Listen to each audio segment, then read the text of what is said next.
길고 긴 싸움이 드디어 끝나서 이렇게 사연을 남겨요. 지금 저는 두 아이를 홀로 키우고 있습니다. 아직 아이들이 많이 어려서 엄마의 손길이 많이 필요하지만 어쩔 수 없는 선택이었어요. 그래도 지금은 아이들이 저를 많이 도와주어서 행복합니다. 저와 아내의 결혼 생활은 무탄했어요. 부부싸움도 없는 편이었고 같이 있는 시간도 많았죠. 사실 아내가 성격이 센 편이고 저는 부드럽고 유한 편이라서 화가 잘 안 나는 편이에요. 그래서 아내가 화를 내고 잔소리를 하더라도 저는 화 한 번 내지 않고 이해했죠. 아내도 저를 보고 나 같은 여자는 오빠 같은 남편을 만나서 정말 다행이야. 나 결혼 정말 잘한 것 같아. 라고 자주 했습니다. 아내의 센 성격과 저의 온순한 성격이 만나 결혼을 했으니 다행이었죠. 만약 아내와 비슷한 성격의 남편을 만났더라면 아내는 고생을 많이 했었을 겁니다. 아무튼 저와 아내는 금슬도 좋았기 때문에 신혼생활을 어느 정도 즐기고 바로 아이를 가졌어요. 아이를 가지니 확실히 아내는 많이 예민해졌는지 몸속에 화가 많아진 것 같더라고요.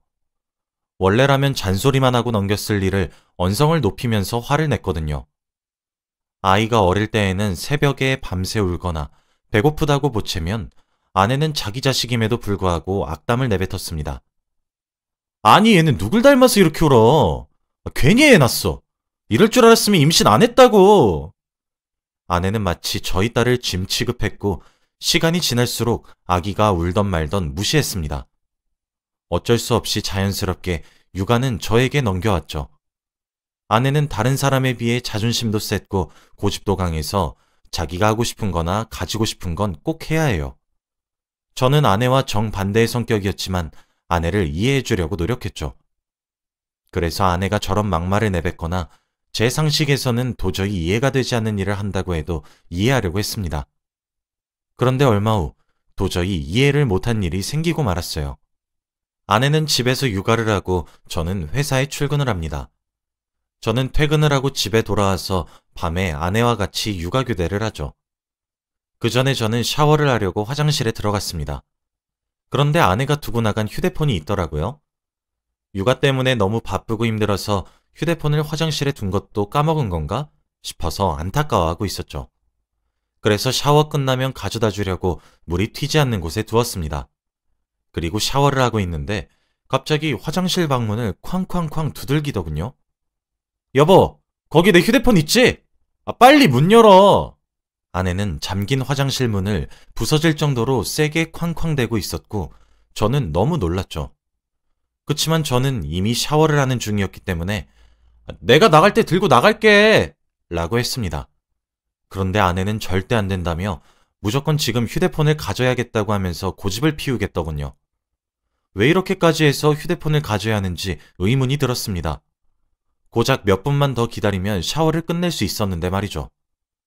솔직히 그때 반항심에 문을 열어주기 싫었습니다. 아내가 자신 마음대로 되지 않는 일도 있다는 것을 알려주고 싶었거든요. 그래서 밖에서 아내가 문을 쾅쾅대면서 당장 문 열으라고 소리를 고래고래 질러도 저는 아랑곳하지 않고 샤워를 하고 있었습니다. 그런데 갑자기 문에서 퍽 하는 소리가 들리더군요. 저는 너무 놀라서 문 쪽을 보니 아내와 눈이 마주쳤습니다. 아내는 화를 주체하지 못하고 문을 부숴버린 거예요. 저는 너무 놀란 눈으로 아내를 보고 한마디도 못하고 있었는데 그때 아내는 내가 문 빨리 열라고 했잖아! 라고 소리치며 휴대폰을 가져갔습니다. 아내는 아무리 화를 내고 고집을 피우면서도 한 번도 힘을 이용하거나 폭력적인 성향이 보인 적이 단 한 번도 없었는데 이렇게까지 해가면서 휴대폰을 지키는 것을 보니까 도대체 휴대폰에 뭐가 있길래 그러지 싶으면서 의심이 되더군요. 아내는 결혼하기 전부터 휴대폰을 끼고 살아서 아내의 휴대폰을 제가 열어볼 수 없었습니다. 그런데 그날은 왠지 모르게 봐야겠더라고요. 아내가 자는 동안 휴대폰을 열어보았더니 연락하는 남자가 꽤 많았습니다. 조금 당황하긴 했지만 그래도 몇 명은 제가 아는 사람이고 자주 만나는 사이라서 별다른 생각은 하지 않았죠. 그런데 딱 한 사람이 눈에 띄었습니다. 바로 저와 결혼하기 전 만났던 아내의 첫사랑 남자였습니다. 아내는 그 남자에게 목숨까지 바칠 정도로 빠졌었고 한동안 그 남자 때문에 많이 힘들어했어요. 그리고 그 남자를 잊을 겸 만난 게 바로 저고요. 아내가 언제부터 그 남자와 연락을 했는지 모르겠지만 대화 내용을 보니 보통 친한 사이가 아니더군요. 아내가 적극적으로 그 첫사랑 남자에게 만나자고 하고 있었고 그 남자도 딱히 거절하지 않았습니다. 어떻게 자식이 있는 여자가 다른 남자와 함께 데이트 약속을 잡나요? 솔직히 많이 당황스럽고 놀랐습니다. 이런 상황은 처음이라 어떻게 해야 할지 너무 막막하고 아내와 이혼을 해야 할지 말아야 할지 고민이 되었죠. 그치만 아내의 이런 모습을 보고도 아직까지 아내가 너무 좋았어요. 그리고 무엇보다 저희 딸을 보니 한 번은 그냥 넘길 수 있다고 생각했습니다. 그런데 하늘이 저를 도운 건진 모르겠지만 그 사실을 알고 얼마 지나지 않아 아내가 임신을 했다는 소리를 들었어요. 처음에는 그 남자와의 사이에서 생긴 아이는 아닐까 하며 걱정을 하고 있었지만 낳고 보니 저와 판박이더군요. 병원 사람들도 원래 아기가 어릴 때 이렇게 부모와 바로 닮는 경우는 잘 없는데 신기하네요. 아버님과 판박이에요. 라고 해주셨거든요. 둘째는 아들이었고 천방지축인 성격이라 첫째 때보다 손이 더 많이 갔어요. 아내는 육아를 2배로 해야 하니까 밖으로 나갈 시간이 없었고 무엇보다 휴대폰을 볼 시간도 없었죠. 내심 아내가 힘들까봐 걱정되긴 했지만 그래도 첫사랑 남자와 만날 수 없겠다는 생각에 조금은 신이 났습니다. 집으로 돌아가면 항상 아내가 있었고 하루 종일 집에서 육아만 했다는 말을 들으면 왠지 모르게 안심이 되었죠. 그런데 이런 상황도 오래가지 못했습니다. 어느 날 갑자기 제가 퇴근을 하고 집에 오니 아내가 저를 붙잡고 말하더군요. 나 베이비시터 구했어. 아내는 제 의견을 물어보지도 않고 통보식으로 말했습니다.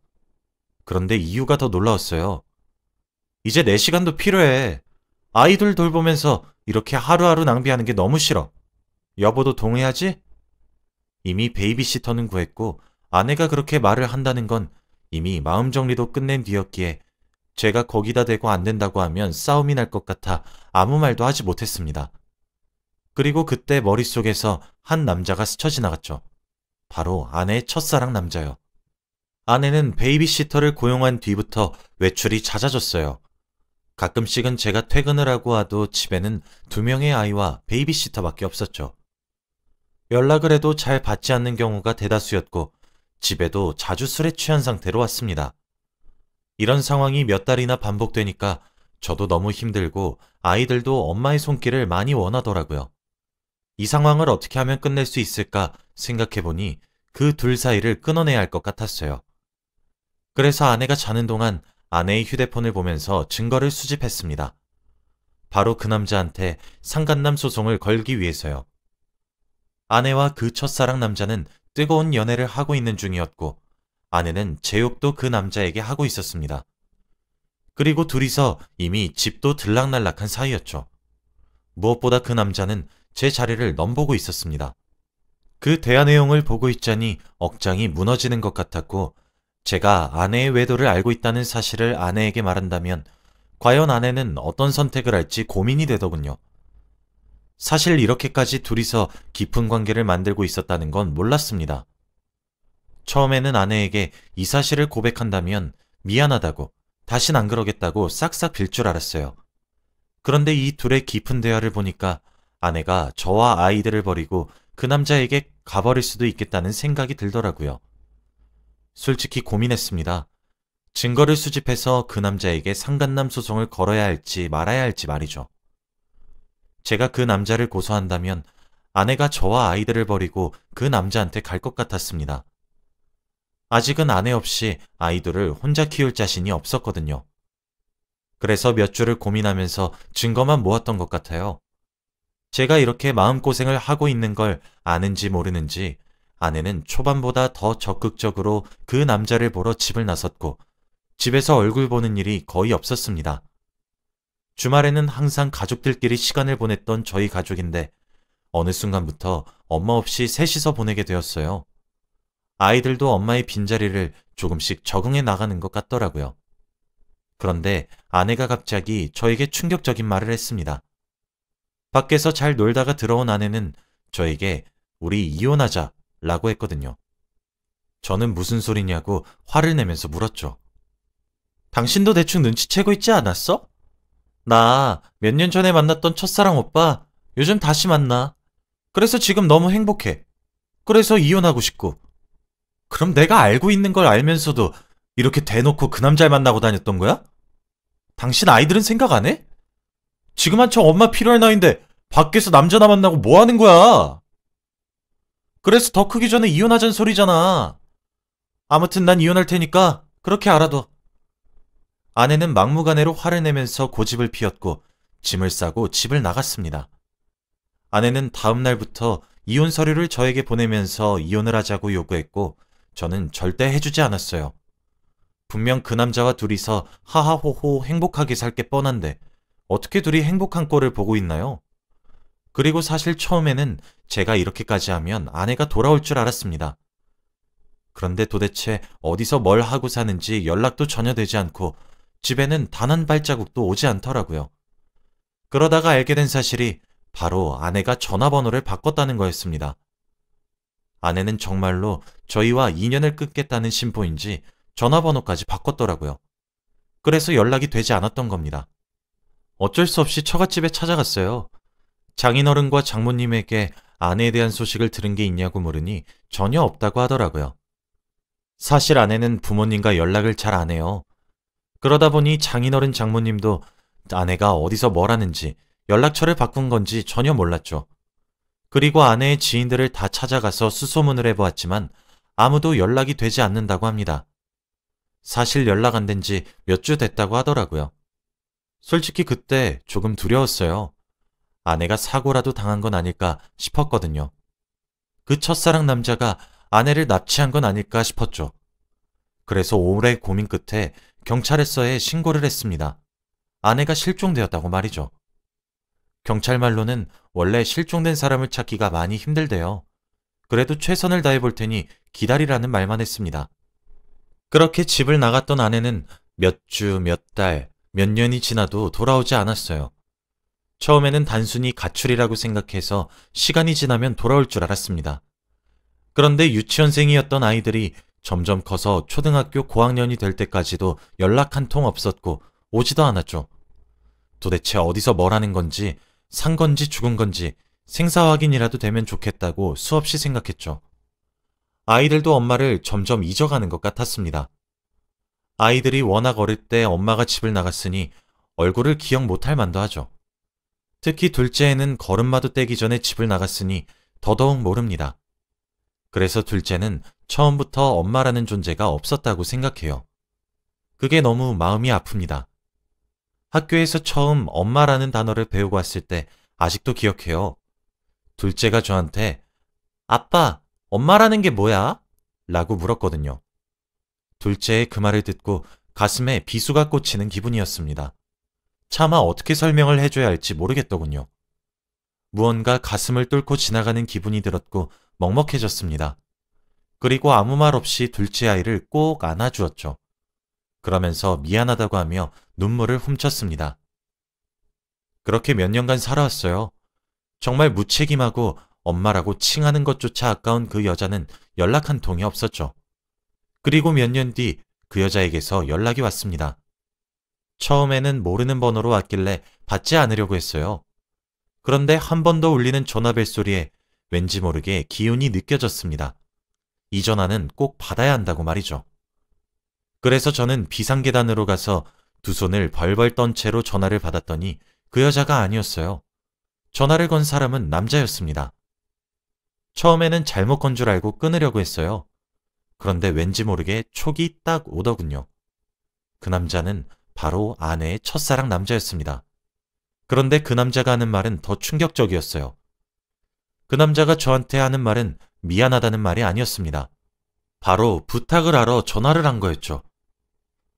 수진이와 이혼해주세요. 그 말을 듣고 얼척이 없어서 말문이 턱 막혔습니다. 제가 아무 말도 하지 않으니 그 남자는 지금까지 어디서 뭘 했는지 구구절절 말을 다 해주는데 그 말을 들으니 숨이 잘 쉬어지지 않았어요. 그 남자의 말에 의하면 아내는 집을 나가고 그 남자와 함께 해외로 도망갔대요. 그리고 몇 달 동안 살다가 다시 한국으로 왔고 한국에서 아이를 낳았다고 합니다. 그런데 지금 저에게 전화를 한 이유는 바로 그들의 아이가 많이 아파서래요. 아직 저와 아내가 이혼을 하지 않은 부부 사이이기 때문에 출생신고가 안 된답니다. 자신들의 아이가 너무 아파서 치료를 해야 하는데 출생신고가 되어 있지 않아서 병원비가 많이 든다면서요. 그러니 사람 하나 살리는 셈 치고 제발 이혼을 하던지 아니면 그 남자와 아내 사이에서 낳은 아이를 제 호적으로 올리래요. 정말 어이가 없었습니다.